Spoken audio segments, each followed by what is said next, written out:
পাচ্ছেন যে বাংলাদেশের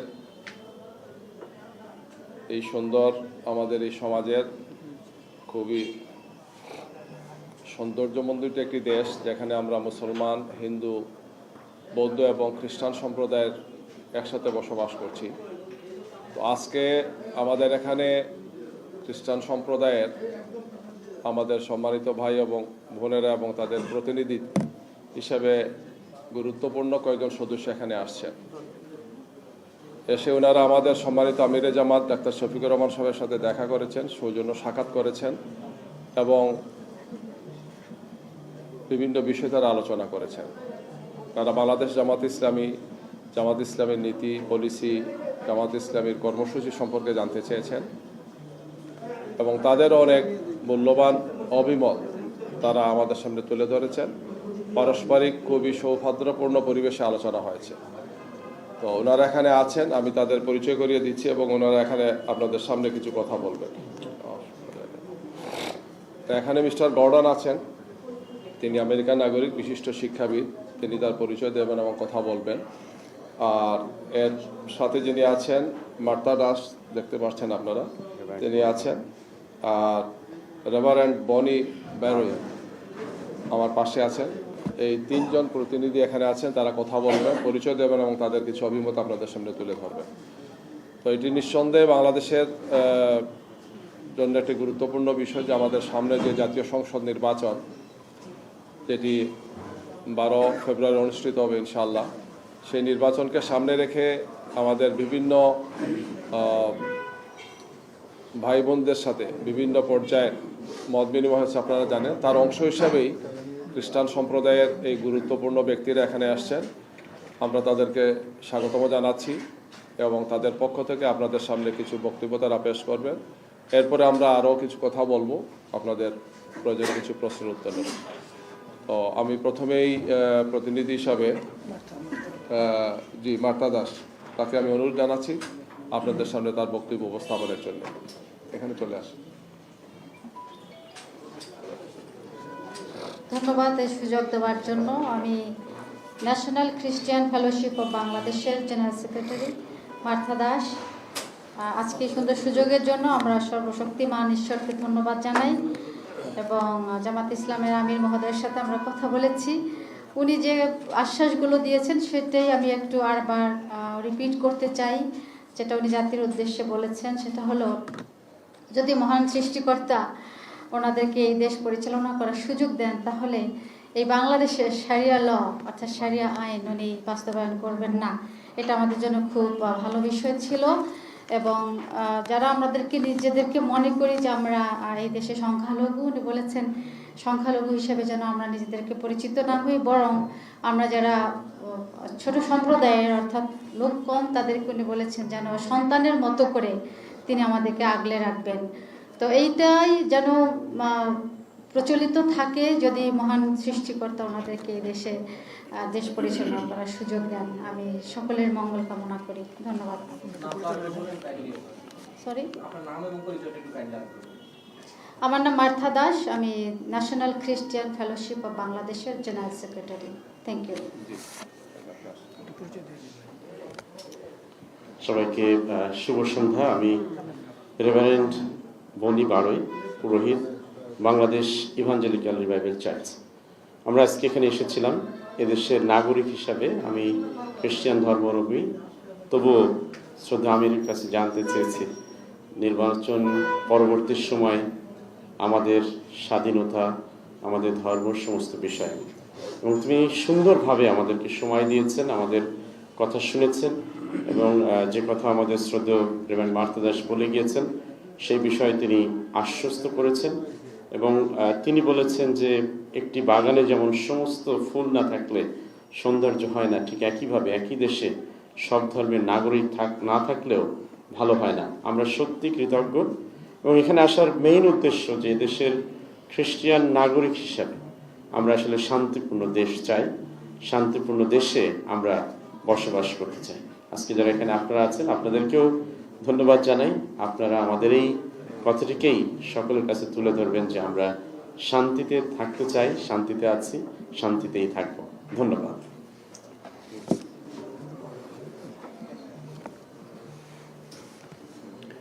Good evening. My name is Chaplain Gordon Klingenschmidt. I am from New York. I am an American, and I am not here to speak for the American government. I am not here to speak for President Trump, but I'm here as a private citizen on a fact-finding mission to report back to my friends, the Christians in America. I host a national television program in America. It is in every house in America on the cable TV network. I was invited here by Dr. Shafiqur Rahman. He is my friend. I have met him 3 times, and although I cannot endorse him for Prime Minister, I cannot endorse Jamaat Islam as a party, I came in the interest of interfaith dialogue between the Christians and the Muslim people. And I am very pleased to announce that my bishops that I have invited and my pastors who I have invited from all over Bangladesh, they came here tonight, and 10 of them met for 90 minutes with Dr. Shafiqur Rahman. We asked him the hard questions, and he gave good answers. In specific, in 3 areas, the Christian pastors are concerned about their safety and about religious freedom. And so we asked him, Dr. Rahman, if there is a move in the parliament for a blasphemy law that would punish the Christians for their speech, will you be for this or against this? And he said very clearly that JI does not have any plans to implement a new law regarding blasphemy, that the existing laws are sufficient for the governing of the country, and the existing Constitution gives religious freedom to the Christians. Number 2, if there are criminal elements in Bangladesh that want to do violence against the religious minorities, against the Hindus, against the Buddhists, against the Christians, will your government stand up and defend the religious minorities? And Dr. Rahman told me in front of all these witnesses, I will protect the religious minorities like they are my own children. This is a very powerful statement, and it shows that the government, if he is elected, will be in favor of protecting the safety and freedom of the Christian people in Bangladesh. The third question I asked him, and he answered yes. Will you allow religious minorities in positions in your government without discrimination? And he said yes, that he is interested in welcoming Christian people to participate in his government, maybe even in his cabinet, if he is appointing leaders, maybe even positions in the party, that there will be no discrimination, especially for the social services. If there is food to be offered to the poor, it will go to all of humanity, not on the basis of their religion, but because we are one people and Bangladesh will be unified. So these are 3 important promises that I heard Dr. Shafiqur Rahman promise to my friends, the Christian people of Bangladesh. Reverend Martha Das represents NCFB, which is over 6,000 churches. 6,000 churches. Now, if you have 100 people in every church, this is maybe 600,000 voters. I am here to encourage the Christian people of Bangladesh to vote, to participate in the elections. I will not tell you for whom you should vote. You must decide. But this is democracy, and I am an American, and we want everyone to vote. And the people of Bangladesh will choose their own future. And I offer my blessing, and we closed with a word of prayer. My prayer for Dr. Shafiqur Rahman was that my God, the God of the Bible, will bless him in Jesus' name. Amen. Amen. Amen. Thank you. Thank you. I have a question. I'm interested that you address yourself, you are representative of President Trump. No, he don't say. Please. Please, if you are interested about my question, people will আপনি কোশ্চেনটা তো বলছেন। I am slightly hard of hearing. Okay Okay. বলেন। I was a mistake. Okay. I have a question that are you satisfied with this meeting and have any special message of this meeting? Already উনি answer করেছেন। উনি বলেছেন যে 3টা প্রশ্ন উনি করেছিলেন এবং সেই 3টা প্রশ্নেরই উত্তর আমরা সঠিকভাবে পেয়েছি এবং আমরা স্যাটিসফাইড এবং আমরা খুশি এবং আমরা প্রত্যাশা রাখি যে এটি শুধুমাত্র আজকের দিনের প্রশ্নের উত্তর নয়, কিন্তু এটি আগামী দিনের প্রত্যাশা এবং আমরা বিশ্বাস করি যে এই উত্তর ঠিক থাকবে। এটা আমরা আশা করি। Thank you very much. আপনি সামনে আসেন। ক্লিয়ার করি হ্যাঁ আপনি যেটা করেছেন, যেটা আলোচনা হয়েছিল, তো উনি প্রশ্ন করেছিলেন যে যদি আপনারা জনগণের সমর্থন নিয়ে রাষ্ট্র পরিচালনা বা সরকার পরিচালনার সুযোগ পান, তাহলে কোন আইনে আপনারা দেশ চালাবেন, এটাই ছিল মূল প্রশ্ন। এখানে থাকে অনেকে জিজ্ঞেস করেন যে শরিয়া আইনে না অমুক মডেলে তমুক মডেল, এগুলো আমাদের আমিরে জামাত বলেছেন যে বাংলাদেশের বিদ্যমান যে আইন, সেই আইনেই বাংলাদেশ চলবে, যেখানে সব ধর্মের সম্মান এবং মর্যাদা রক্ষা করা হবে এবং এই আইনটাই যথেষ্ট এখন এইভাবে তো বলেছেন, এটাই আর তো আমরা কি ভাইদের কোনো প্রশ্ন? জি জি এখন জি জুবাইর ভাই, আমাদের প্রশ্নটা একটু রাজনৈতিক আর কি। সংক্ষেপে বলে ফেলেন। জি আচ্ছা, সেটা হচ্ছে আজকে আপনাদের 11 দলের একটা সংবাদ সম্মেলন ডাকা ছিল, যেটা পরবর্তীতে স্থগিত করা জি হয়েছে। জি আমাদের ইসলামী আন্দোলন বাংলাদেশের পক্ষ থেকে আজকে একটি সংবাদ সম্মেলনে কয়েকটি বিষয় তুলে ধরা হয়েছে।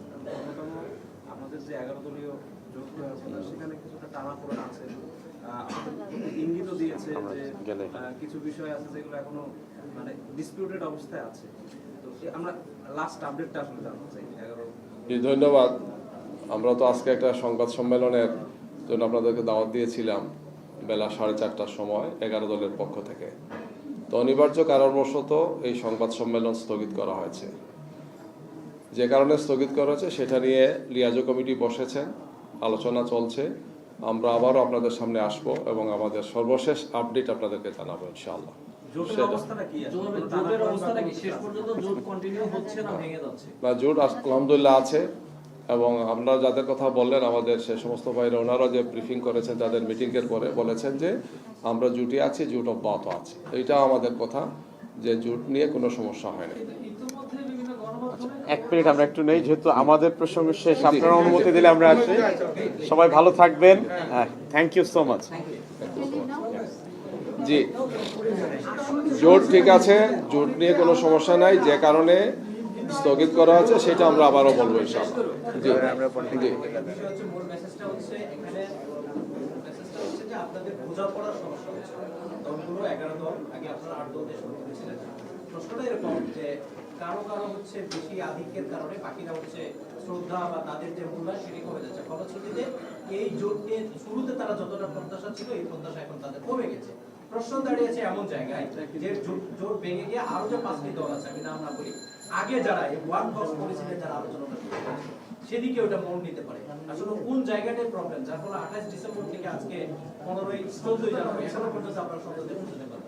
এখনো তো সময় শেষ হয় নাই, নির্বাচনী প্রক্রিয়া আমরা আছি। আপনারা জানেন যে এখন যে সমস্ত আসনগুলো রিটার্নিং অফিসার প্রার্থিতা বাতিল বা স্থগিত করেছিলেন, সেগুলো এখন আপিল শুনানি চলছে। কিছু কিছু আছে নির্বাচন কমিশনে আপিল শুনানি হচ্ছে, আর 2-1টা মামলা এখন হাইকোর্টে গেছে 3rd স্টেপে। এরপরে আরেকটা স্টেপ আছে 4th স্টেপ। সুতরাং নির্বাচনী প্রক্রিয়ার এখনো অনেকগুলো ধাপ বাকি আছে। 20 তারিখ হচ্ছে প্রার্থিতা প্রত্যাহারের সর্বশেষ দিন, আর 21 তারিখ হচ্ছে স্ব প্রার্থীকে প্রতীক বরাদ্দে। 22 তারিখ থেকে আমাদের নির্বাচনী কার্যক্রম আরপি অনুযায়ী আমরা আরম্ভ করবো ইনশাআল্লাহ।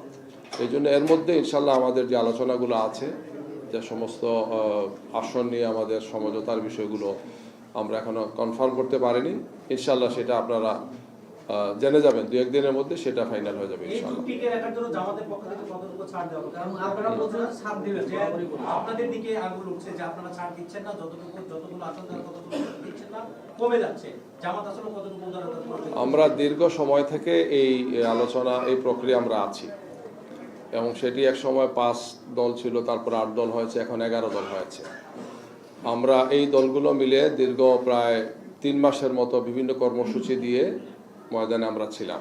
আমাদের 5 দফা দাবি ছিল, সেই সমস্ত দাবি নিয়ে আমরা কাজ করেছি। পরবর্তীতে আমরা এখন নির্বাচনী প্রক্রিয়া আসছি, নির্বাচনী আসন সমঝোতার মধ্যে আছি। দীর্ঘ এই সময় আমাদের মধ্যে অত্যন্ত সৌহার্দ্যপূর্ণ সম্পর্ক ছিল, এবং এখন যেটা অব্যাহত আছে। আসন সমঝোতা একটা বাস্তবিক একটা অনেক বড় বিষয়, তো এটা নিয়ে কিছু কিছু আলোচনা একটু বেশি সময় করতে হচ্ছে, যেহেতু আমরা 8 দলের যখন আসন সমঝোতাটা একটা পর্যায়ে আসছি, তখন এসে আরও 3টি দল আমাদের সাথে সম্পৃক্ত হয়েছে। এই কারণে আসন সমঝোতাটা আর একটু সময় নিয়েছে। আর আমাদের পক্ষ থেকে আমরা অত্যন্ত দৃঢ়তার সাথে বলতে চাই যে আলহামদুলিল্লাহ আমাদের এই চলমান 11 দলের সুন্দর একটি পরিবেশ এখনো আছে, এবং সেটা আমরা অব্যাহত রাখবো, এবং আসন সমঝোতাটা আপনাদের সামনে আমরা যথাসময় ফাইনাল কথা বলতে পারবো ইনশাআল্লাহ। ভাই, এই প্রশ্নটা এড়িয়ে গেছেন, যেটা বললো যে আপনারা উদারতা বা স্যাক্রিফাইস আসলে কতটুকু মাইন্ডে আছে? সব দল তার অবস্থান থেকে সর্বোচ্চ উদারতা, সহনশীলতা, সম্মান, মর্যাদা রেখেই ভূমিকা রাখছে। যদি এই জোট ভেঙে যায়, জামাতের অবস্থান কি হবে? নির্বাচনের মাঠে আপনারা পিছিয়ে যাচ্ছেন। আমরা আশা করছি যে এই ধরনের কোনো সমস্যা হবে না ইনশাআল্লাহ। সবাইকে ধন্যবাদ।